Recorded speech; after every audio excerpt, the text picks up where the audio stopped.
চিত্রগুলো লক্ষ্য করো। চিত্রগুলো দেখে কি ধারণা করা যাচ্ছে? হ্যাঁ, তোমরা নিশ্চয় বুঝতে পারছো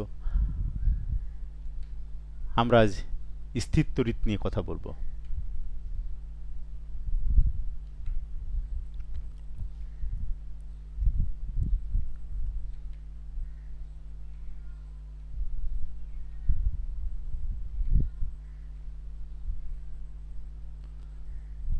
আমরা আজকে শিখব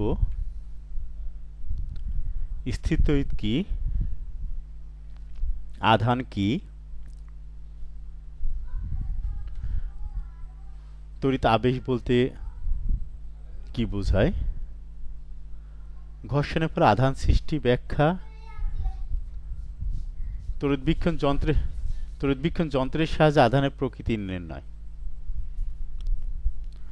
কুলম্বের সূত্রের ব্যাখ্যা,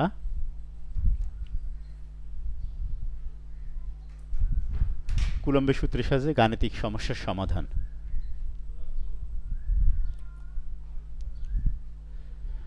তো অ্যাটেনশন প্লিজ, শুরু করছি আমাদের আজকের ক্লাস স্থির তড়িৎ। তো স্থির তড়িৎ কি? পাশের চিত্রটি লক্ষ্য করো। এটা কিসের চিত্র? আশা করি সবাই বুঝতে পারছো। এটা একটা পরমাণুর মডেল, যে চারপাশে ইলেকট্রনগুলো ছুটোছুটি করছে, আর মাঝখানে নিউক্লিয়াস পরমাণুর, যেখানে প্রোটন এবং নিউট্রন বিদ্যমান।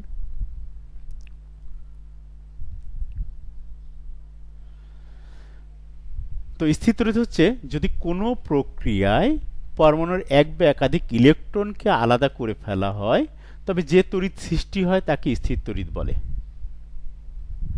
আমরা জানি একটা পদার্থ মনে করো, এই পদার্থটা কি দিয়ে তৈরি?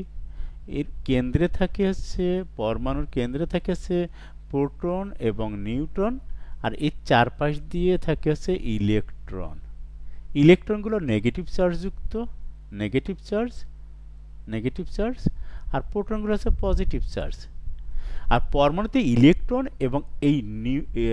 এবং এই প্রোটন সমান সংখ্যক থাকে, ফলে পরস্পরকে নিষ্ক্রিয় করে দেয়। তার মানে পরমাণুটা চার্জ নিরপেক্ষ থাকে। বস্তুটা মূলত, এই যে পরমাণু দিয়ে বস্তুটা তৈরি হচ্ছে, এই বস্তুটাও তোমার চার্জ নিরপেক্ষ থাকছে। যদি কোনো প্রক্রিয়ায় এই বস্তুতে ইলেকট্রন প্রবেশ করানো যায় অথবা ইলেকট্রন বস্তু থেকে বের করে নেওয়া হয়, তাহলে যদি ইলেকট্রন বের করে নেওয়া হয় তাহলে এখানে প্রোটনের সংখ্যা বেড়ে যাবে। এখান থেকে ইলেকট্রন যদি বের হয়ে যায়, তাহলে এখানে প্রোটনের সংখ্যা পজিটিভ চার্জ হয়ে যাবে এটা। আর ইলেকট্রন যদি এখানে প্রবেশ করানো যায়, কোনো বস্তুতে যদি ইলেকট্রন প্রবেশ করানো যায়, ইলেকট্রন প্রবেশ করলো, ইলেকট্রন এখানে আসলো, তো এখানে প্রোটন ইলেকট্রন সমান ছিল, এখানে ইলেকট্রন অতিরিক্ত আসাতে কি হচ্ছে, এটা নেগেটিভ চার্জ হচ্ছে। ইলেকট্রন প্রবেশ করালে, ইলেকট্রন প্রবেশ করলে পারে নেগেটিভ চার্জ, ইলেকট্রন বের করে নিলে পজিটিভ চার্জ। আশা করি সবাই বুঝতে পারছো। তো ওকে, আমরা আরেকটু আগাই। তো চার্জ মানে এই আধান মানে হচ্ছে চার্জ, যা বলছিলাম এতক্ষণ। তো চার্জ কি বা আধান কি? চার্জ বা আধান বলতে কি বুঝি?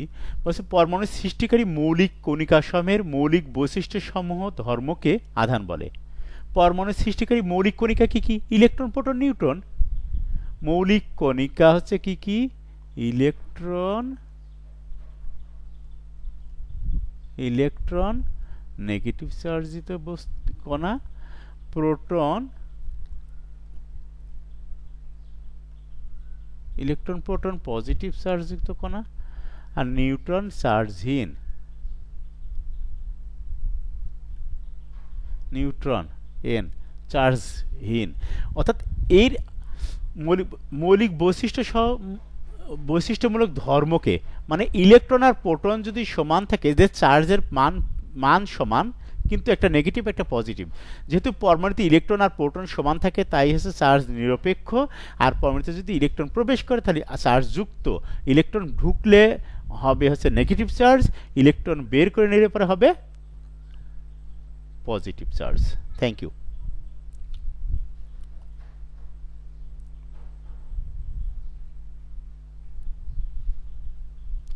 তড়িৎ আবেশ একটি বস্তুকে, একটি আহিত বস্তুকে মানে চার্জিত বস্তুকে, আহিত বা চার্জিত বস্তুকে একটি পরিবাহকের নিকট রেখে পরিবাহকটিকে চার্জিত করা বা আহিত করার পদ্ধতিকে বলা হয় তড়িৎ আবেশ। মনে করো এই একটা বস্তু, তড়িৎ পরিবাহী বস্তু, এটা একটা, আর এটা একটা চার্জিত বস্তু, এটা চার্জিত বস্তু, পজিটিভ চার্জ আছে মনে করো এটাই। এই বস্তুকে যদি আমি এর কাছে নিয়ে যাই, এই বস্তুকে যদি এর কাছে নিয়ে আসি আমি,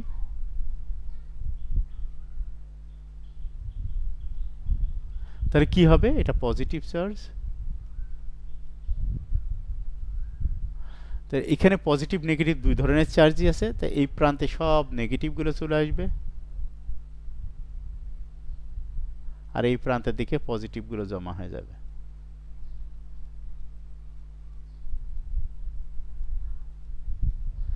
এখন যদি এটাকে ভূসংযুক্ত করা হয়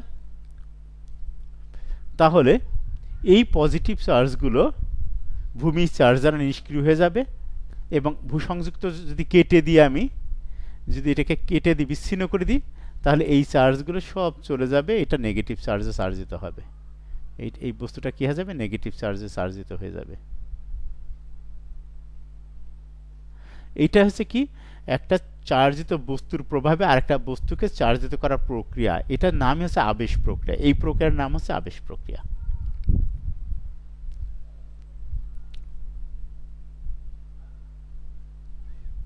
পাশে চিত্রে লক্ষ্য করো,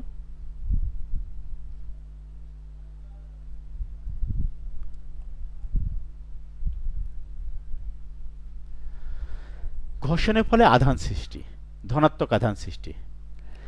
বলছে এক টুকরো কাঁচকে যদি একটি সিল্ক কাপড় দিয়ে ঘষি, এক টুকরো কাঁচকে যদি সিল্ক দিয়ে ঘষি, তাহলে কাঁচ থেকে ইলেকট্রন সিল্কে আসতে শুরু করবে, অর্থাৎ কাঁচটি পজিটিভ চার্জ হয়ে যাবে, কাঁচটি হবে পজিটিভ চার্জ, আর সিল্ক হয়ে যাবে নেগেটিভ চার্জ। সিল্ক হয়ে যাবে negative charge, silk negative charge যুক্ত হয়ে যাবে।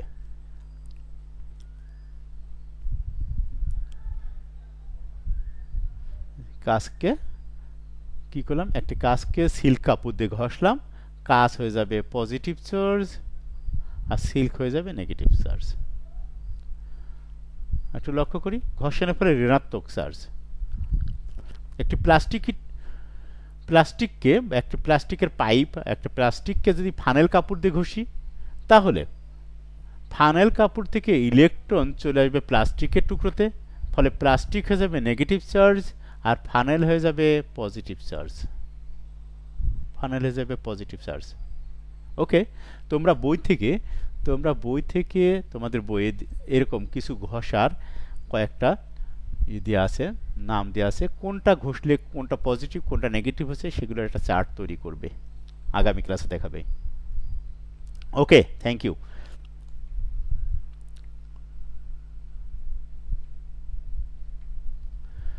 তড়িৎবীক্ষণ যন্ত্র, যে যন্ত্রের সাহায্যে কোনো বস্তুতে আধানের অস্তিত্ব প্রকৃতি নির্ণয় করা যায় তাকে তড়িৎবীক্ষণ যন্ত্র বলে। অর্থাৎ কোনো বস্তুতে চার্জ আছে কি নেই, বা কোনো বস্তুতে চার্জ আছে কি নেই, বা থাকলে চার্জ কোন ধরনের চার্জ আছে, সেটা একটা যন্ত্রের সাহায্যে পরিমাপ করা যায়, সেটাকে বলছি আমরা তড়িৎবীক্ষণ যন্ত্র।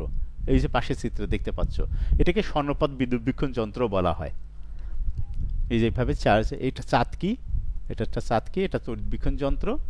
আর এখানে স্বর্ণের পাত বা চার্জ, যদি এখানে যদি চার্জ দেওয়া হয় তাহলে এটা পরস্পর একই চার্জে চার্জিত হওয়ার কারণে পরস্পরকে বিকর্ষণ করে, ফলে ভাগ হয়ে যায়, ভাগ বৃদ্ধি পায়।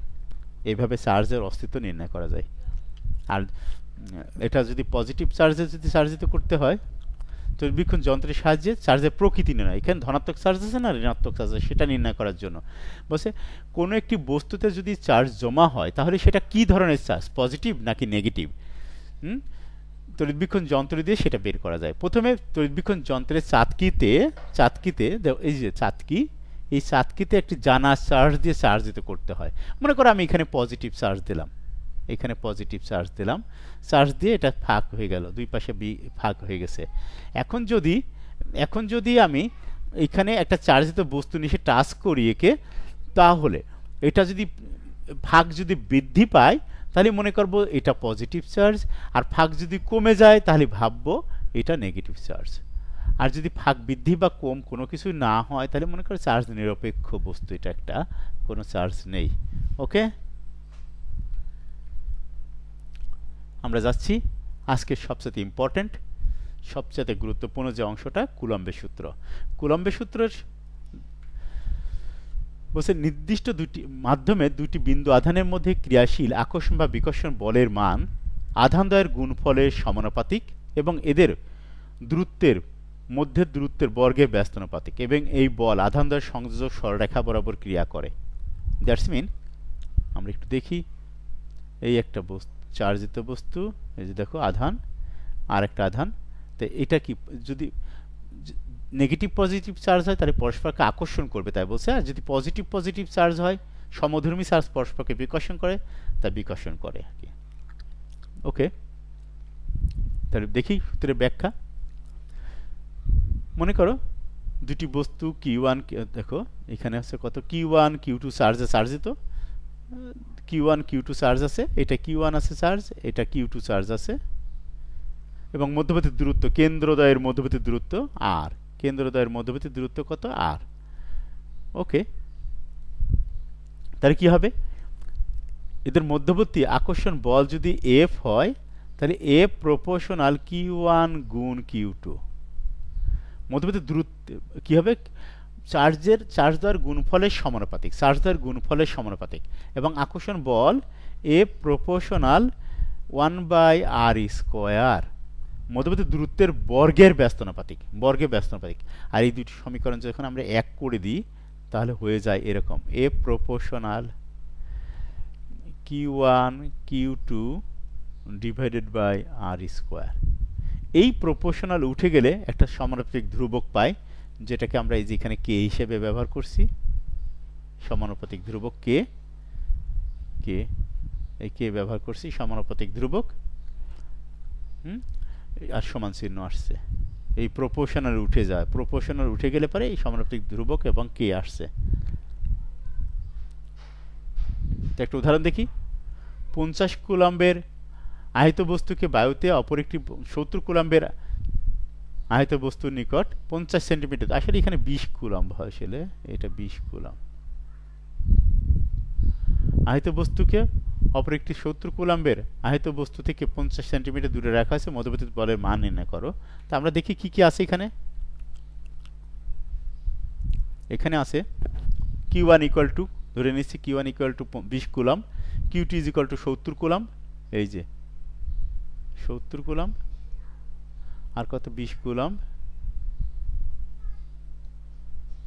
20 কুলম্ব, আর মধ্যবর্তী দূরত্ব, এই যে দূরত্ব 50 centimetre, 50 centimetre equal to 0.5 metre, কারণ 50 ভাগ 100 ইকুয়াল টু 0.5 মিটার, এতটুকু 5 মিটার। আর কে এর মান আছে 9 × 10⁹ newton metre square per coulomb square, ধ্রুবকের মান আর কি। আকর্ষণ বল F ইকুয়াল টু হোয়াট, আকর্ষণ বল F ইকুয়াল টু, আমরা জানি আকর্ষণ বল F equal to K × Q1 Q2 divided by r square. মানগুলো বসিয়ে দিই এখান থেকে, K এর মান এটা, Q1 এর মান এটা, Q2 এর মান এটা, বসাই দিই, রেজাল্ট পাচ্ছি আছে কত, 5.04 × 10⁻³ নিউটন। Okay, thank you. দেখো বাড়ির কাজ লিখে নাও সবাই।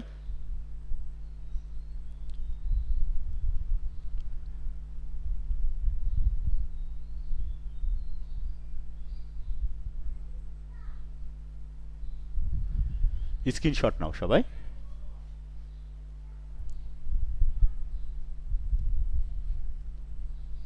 দেখতে পাচ্ছ? Thank you. তো ওকে, ধন্যবাদ সবাইকে।